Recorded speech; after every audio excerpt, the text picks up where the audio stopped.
Alors l'hiver, il y a plusieurs types de e-bikers. Alors moi je pense que je fais partie de avec Caro, de la première catégorie, c'est-à-dire ceux qui roulent quelles que soient les conditions de terrain. C'est clair que il vaut mieux, hein. Par chez nous, la boue fait partie du quotidien du VTTiste depuis que le VTT existe.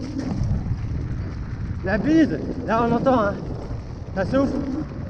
Pareil, le cycliste malheureusement doit s'en affranchir. Et là, eh bien pour rouler dans ces conditions là, il faut du matos, il faut de l'équipement. Et ça peut peut-être en faire sourire certains quand ils nous voient avec nos combinaisons, nos cagoules ou encore nos gants qui ont l'air tout droit sortis de la penderie de matos de sport d'hiver, de ski.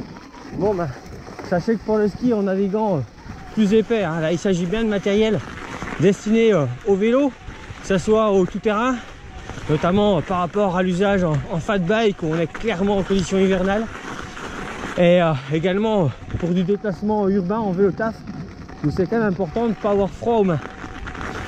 Après il y a celui qui roule en mode ce que j'appelle lunch ride, aux heures les plus chaudes, la petite sortie d'une heure, 1h15 entre midi et 2, si possible quand il y a du soleil. Là j'avais une bonne image de cette pratique là, souvent à travers les magazines, les webzines, où vous avez le droit à des jolies photos dans la neige avec un pilote sans gants. Ah ben ok, hein, le toucher, le contact sur le guidon, je comprends, mais de là à rouler sans gants une vraie sortie d'au moins 1h30, 2h, honnêtement j'y crois pas. Puis après la troisième catégorie, c'est celle qui reste au chaud, parce que bah déjà elle aime pas le froid, elle n'a pas forcément envie de s'équiper pour les conditions extrêmes, parce que ça représente vite du budget de rouler l'hiver. Et puis ben, parfois il y a aussi d'autres activités d'hiver, hein. C'est clair que quelqu'un qui va passer tout son hiver à skier va pratiquer plus le sport de saison. Et c'est clair qu'on est plus dans un mix où la semaine on roule, le week-end on skie en nordique ou en alpin, qu'on mixe les deux. Mais j'en connais qui l'hiver c'est ski, ski, ski et de temps en temps patin à glace sur des lacs gelés. Et dans ceux qui évitent le tout-terrain pour pas rentrer tout sale l'hiver, il y a aussi ceux qui courent, ou encore ceux qui ont préféré l'home trainer. Donc tout ça pour vous dire qu'on va avoir l'occasion de faire différents sujets. Un sujet sur les différents home trainers et comment choisir son home trainer. Donc ça va en intéresser certains, surtout si vous avez un vieux vélo sans moteur qui traîne. Vous allez pouvoir éventuellement le recycler. Et également des sujets notamment sur la perception du froid l'hiver. Et on a déjà des sujets, hein, sur du matériel, sur comment s'équiper, comment préparer son vélo pour rouler l'hiver ou l'automne, où on peut avoir des conditions un petit peu extrêmes. Et puis bien sûr comment le nettoyer, hein. Ça c'était l'épisode numéro 1. On n'avait pas fait semblant ce jour-là, on avait un vélo sale à laver. C'est vrai que trop souvent on tombe sur des tutos, des articles où on a affaire à quelqu'un qui lave un vélo propre. Ça nous fait doucement rigoler.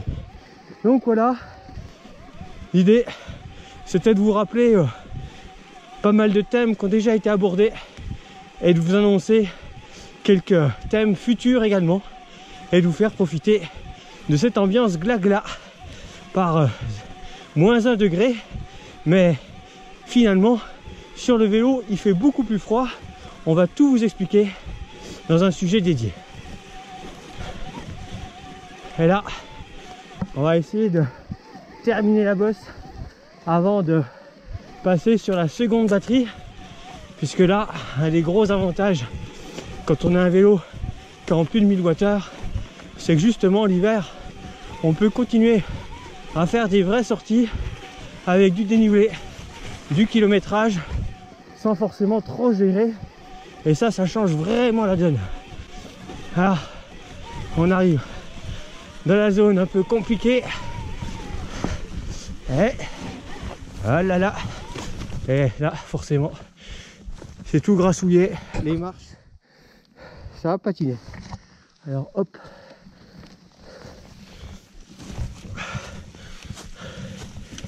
Tac. Je sais pas si on va réussir à repartir, mais en tout cas on va essayer.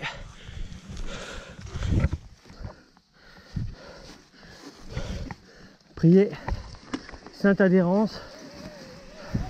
L'avantage de ce moteur Shimano, c'est que c'est quand même la force tranquille.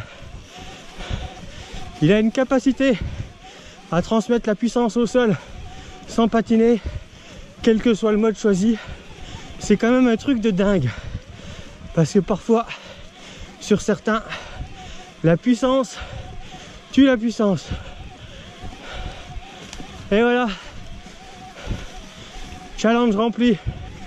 Nous voilà au-dessus.